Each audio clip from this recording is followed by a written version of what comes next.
आज पवित्र मकर मेला से माँ कालीजाई मंदिर में प्रबल भिड़ देखा मिली। आपण को दृश्य देखा चाहिए। ये हूँ चिलिकार अधिष्ठात्री देवी माँ कालीजाई मंदिर प्रांगण में आम अच्छु देखिपे भक्तर पूरा सकाल सकाल भिड़ लगी रही है। सकाल समय दृश्य जो कि माँ पूरा संपूर्ण आज हूँ माँ गोटे दिन जो थर कि पूरा एठारे माँ आज गोटे दिन में मकर मेला रही है। प्रति वर्ष यही मेला दिन माँ पाखे प्रबल भिड़ होता है और जनसमागम होता है। आम सहित पूजक अच्छा पूजक सीधा सड़क आलोचना करवा प्रकृत में आज कौन रही है माँ स्वतंत्र नीतिकांति के भाव में होता है और के भाव में माँ परंपरा रही है। आज्ञा कौन कहवा ये जो माँ गोटे दिन आप कहते माँ गोटे दिन रही है जेहेतु चिलिकार अधिष्ठाती देवी अच्छा माँ कौन आज रही है मकर मेला स्वतंत्र नीतिकांति कौन? प्रातः 4टा समय प्रातः 4टारू माँ मंदिर खोल जाए। माँ माजणा आलती कराए ता सहित गोटे माँ बालभोग होगा सहित आलती हुए।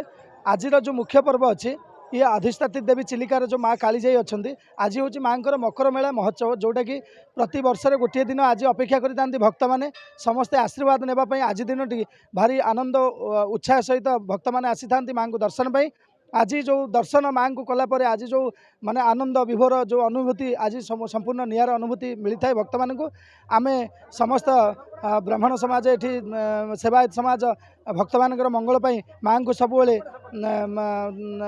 आशीर्वाद भिक्षा भक्त मान घंट घोड़ी रखापी सब माँ को पाखे गुहारी करें। जो चिलिका गर्भ भितर भक्त मैंने आसुँच माँ को दर्शन पाई आम सब माँ को डाकी था माँ समस्त आशीर्वाद कर माँ भक्त मान मनोवांछा पूर्ण केमती हो। आज दिन जो मकर मेला तार स्वतंत्र पर्व थाए जोटा गुप्त पूजा नीति थाए रात्रि काल हुए बा मकर जो चाउलर व्यवस्था करा जाए मकर चाउल से संध्या टाइम रे मकर चाउलर व्यवस्था भी थाए। आज पूजाटी स्वतंत्र पारिकुत राजा साहेब संतोष चंद्र देव तत्वावधान हुए। आज दिन भारी सौभाग्यर दिन।